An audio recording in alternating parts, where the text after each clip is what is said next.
와우! 달슨의 라이브! 이번 시즌 프리미어리그 좀 이상하지 않습니까? 좀 이상한 것 같습니다. 네. 무슨 경기할 때마다, 라운드 할 때마다 1위가 계속 바뀌고 있습니다. 이런 적이 있었나? 어쨌든 이상한 시즌인 것만 분명한 것 같은데요. 맨시티가 지난 새벽에 웨스트브롬을 아주 크게 이겼습니다. 5대0으로 아주 공격력이 폭발을 했는데, 균도안 잘하는 것 같아요. 골도 많이 넣고 있고요. 이러면서 이제 맨시티가 선두가 됐습니다. 와, 맨시티가 선두가 올 시즌 처음이죠. 그동안 조금 밀려 있었는데 이렇게 갓바르게 좀 치고 올라왔습니다. 지난번에 잠깐 1위를 한 적은 있어요. 그런데 2시간 뒤에 이어졌던 맨유가 이제 그 승리를 거두면서 또 1위가 바뀌었었죠. 그래서 그렇게 잠깐 말고 한 라운드가 끝나고 이렇게 하루 이상 1위를 지킨 건 맨시티 올 시즌 처음입니다. 지난 시즌도 리버풀에 밀려가지고 1위가 없었으니까 지지난 시즌 우승한 다음에 1년 6개월 만에 맨시티가 프리미어리그 1위에 올라간 겁니다. 맨시티가 이렇게 어떻게 올 시즌 처음으로 올라왔을까 놓고 보면 그 펩 감독의 전술적인 변화, 승부수가 좀 주요했다고 좀 봐야 될 것 같아요. 균도안의 메잘라 기용, 그리고 가짜 스트라이커 펄스9 이런 것도 좀 주요하고 있죠. 그러면서 이제 너무나 좋은 흐름을 좀 타고 있는데, 균도안 같은 경우는 사실 그 메잘라 경우 신의 한 수 같아요. 지금 프리미어리그 7골을 올 시즌 넣었는데, 이거는 도르트문트라든지 독일 혹은 지금 잉글랜드 와가지고도 5시즌째 맨시티에서 뛰고 있는데, 모든 자신의 커리어를 통틀어서 놓고 보더라도 한 시즌 리그 최다골입니다. 확실히 균도안이 골을 많이 넣고 있어요. 왜 이렇게 많이 넣을까 보면 아까도 얘기했지만 그 메잘라, 제가 그 지난 새벽에 있었던 웨스트브롬과의 경기에서의 균도안의 히트맵을 하나 좀 보여드릴 텐데 어때요? 예, 딱 보시면 혹시 가운데에서 왼쪽까지 하프라인 위쪽에서 굉장히 공격적으로 많이 뛴 걸 알 수 있잖아요. 우리가 이제 예전에 균도안 그러면 하프라인 기준으로 해서 가운데 혹은 약간 좀 처져가지고 뒤에서 좀 조율하는 역할이었는데, 이번에 위쪽으로 올라가서 공격을 많이 주도하다 보니까 골도 많이 넣고 있고 맨시티의 상승세도 이끌고 있다, 이렇게 좀 볼 수 있습니다. 그러면 왜 이제 과르디올라 감독은 균도안을 이렇게 메잘라 높은 위치로 좀 끌어올렸을까요? 예, 두 가지 이유죠. 하나는 스트라이커들이 좀 문제가 좀 있었잖아요. 아구에로나 제주스가 부상 혹은 부진 이런 게 좀 있었고, 그다음에 2선에서 뛰어줘야 되는 다비드 실바가 팀을 떠나면서 어떡하지? 이런 게 있다가 이제 균도안 위로 올렸었는데 이게 주요하고 있는 겁니다. 네, 뭐 맨시티가 이렇게 또 쭉 균도안도 잘하면서 전술적인 승부수가 통하면서 1위에 올라갔는데 이상한 것만은 분명히 보입니다. 올 시즌이. 네. 아니 그 1위가 지금 매번 바뀌고 있는데, 프리미어리그도 공식적으로 야 이거 좀 이상하다 뭐 이런 이제 그래픽과 기록을 하나 좀 발표를 했는데, 올 시즌 프리미어리그 공식적으로 선두가 무려 몇 번 바뀌었을까요? 9번이나 바뀌었습니다. 이런 일이 없어요, 역사에서. 1992년 출범한 프리미어리그 역사에서 한 시즌에 선수가 이렇게 많이 바뀐 적이 없습니다. 가장 많이 선두가 많이 바뀌고 있는 그런 시즌이 되고 있는데, 한번 쭉 볼까요? 누가 어떤 팀이 1위에 그렇게 잠깐 올라갔었는지. 9월 12일 초반이죠. 아스날이 1위 한 적이 있습니다. 그때 아스날이 초반에 플럼이나 웨스트햄 잡고 2연승하고 막 그럴 때잖아요. 아스날이. 예. 9월 19일 에버튼 기억나시죠? 그때 막 진짜 잘 데려왔다, 하메스 뭐 잘 데려왔다 이럴 때 1위 한 적이 있었고, 9월 20일 레스터 제이미 바디에 있었고, 10월 31일 리버풀이 지금 좀 많이 힘들긴 하지만 리버풀도 진짜 딱 선두 지키면서 끌어갔던 시간이 있었고요. 11월 6일 사우스햄튼 기억나십니까? 하저네트 감독의 아주 그냥 전술적인 능력이 폭발하면서 1위에 올라갔던 적이 있었고, 11월 21일 토트넘도 1위 한 적이 있었습니다. 예, 기억하시죠? 근데 토트넘이 정말 잘 나갔을 때, 물론 아직까지 다 여진 남아있습니다.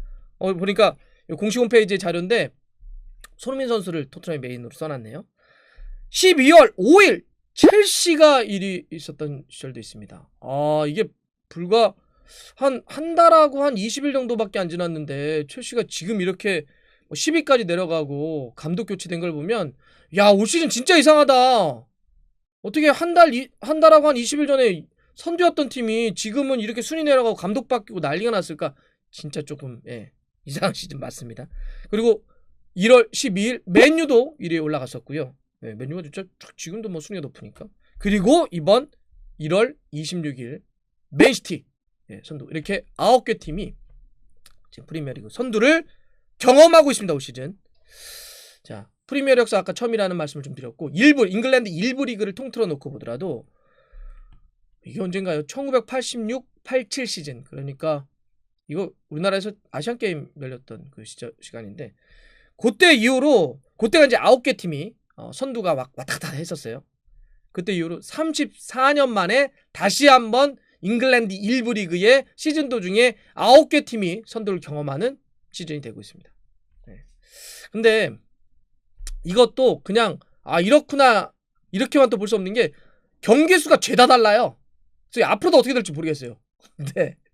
그러니까 예를 들면 지금 제가 쭉 순위표를 좀 보고 있는데 1위 맨시티, 2위 맨유, 3위 레스터는 19경기씩 갔습니다. 승점 차는 거의 3점 이내로 붙어 있고요.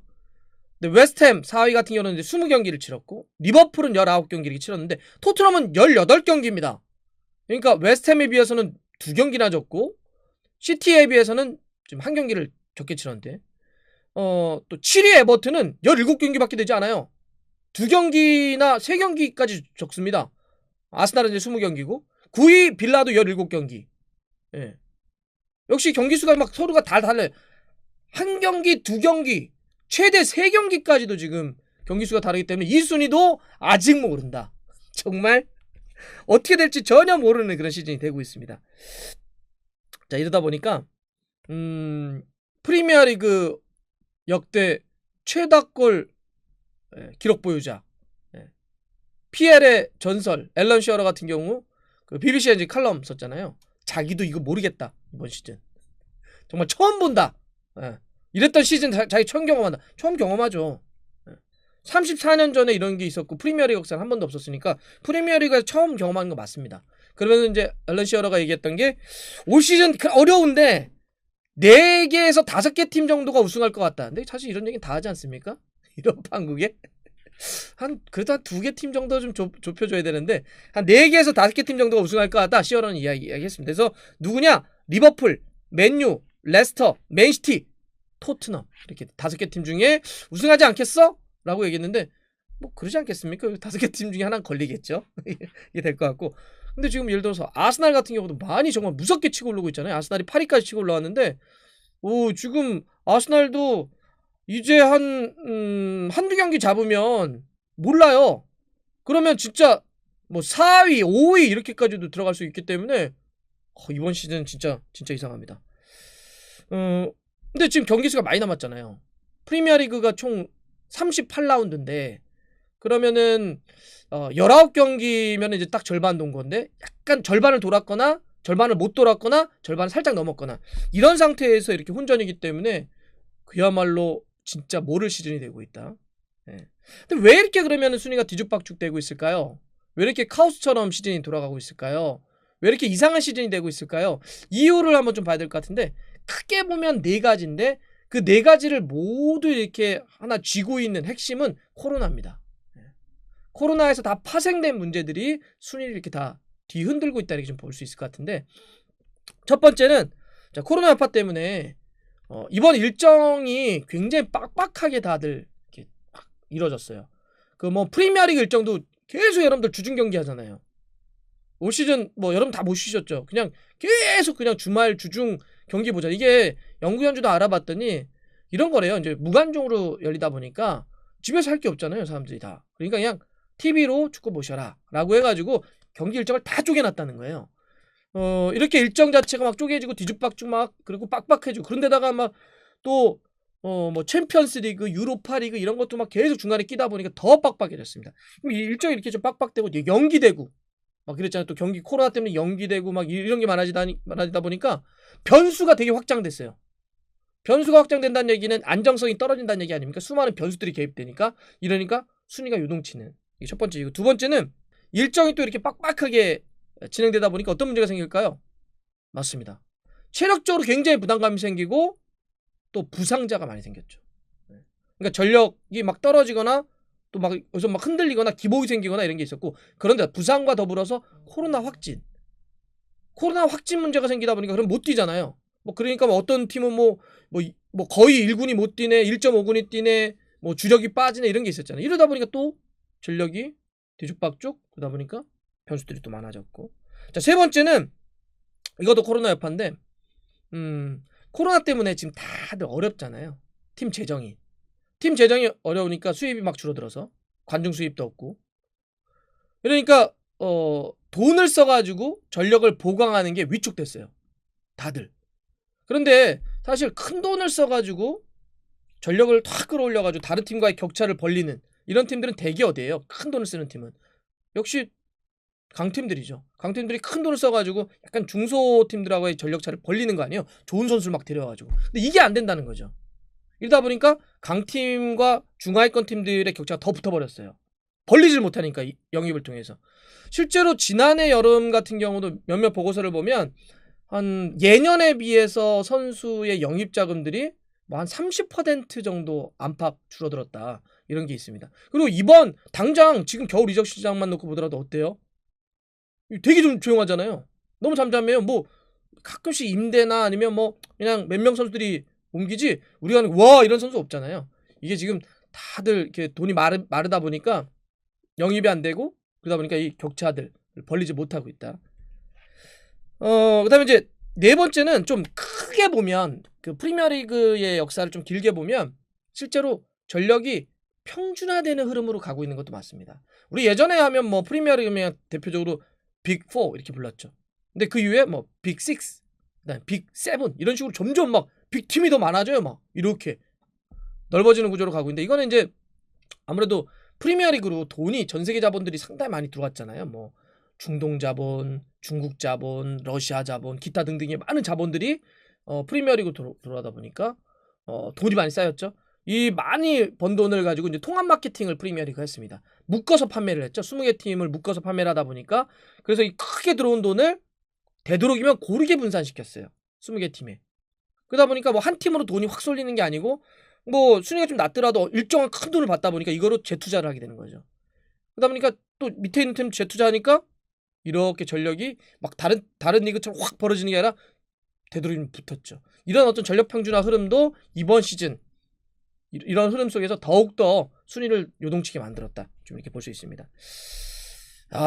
제가 봐서는 아마도 시즌이 끝날 때까지 이런 흐름은 좀 이어질 것 같긴 해요. 올 시즌은 정말 역대급 대운전이 일어날 것 같은데 가장 큰 순위 다툼의 변수는 2월이 될 것 같아요.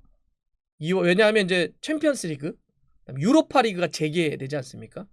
그럴 때는 지금 대체적으로 선두권에 형성되어 있는 팀들이 유로클럽 대항전에 나가야 되니까 그럼 전력이 또 분산될 거란 말이죠.